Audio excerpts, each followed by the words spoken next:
சம்பவம் தொடர்பான வழக்கு சென்னை உயர்நீதிமன்ற மதுரை கிளையில் நாளை விசாரணைக்கு வருகிறது. சென்னை பசுமை வழிச்சாலையில் உள்ள சென்னை உயர்நீதிமன்ற நீதிபதி தண்டபாணி வீட்டுக்கு தவேக இணை பொதுச் செயலாளர் நிர்மல்குமார் மற்றும் மாநில செயலாளர் அறிவழகன் ஆகியோர் வந்தனர். நீதிபதியை சந்தித்த அவர்கள் கரூர் சம்பவம் திட்டமிட்ட சதி என்று தெரிவித்ததாக கூறப்படுகிறது.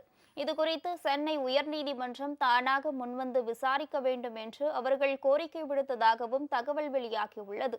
விசாரணையின் போது சிபிஐ விசாரணைக்கு உத்தரவிடக் கோரி அவர்கள் முறையிட்டதாகவும் தகவல் வெளியாகியுள்ளது.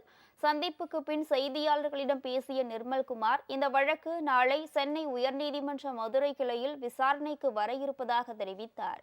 இந்த விவகாரத்தை மனுவாக தாக்கல் செய்ய நீதிபதி அறிவுறுத்தியதாகவும் அவர் கூறினார்.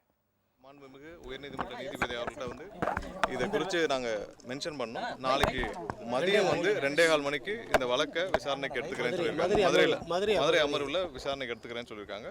மற்றது கோர்ட் விசாரணை இருக்குது. அதனால் அது மற்றதை பற்றி நான் டீட்டெயில் பேச வேண்டாம்.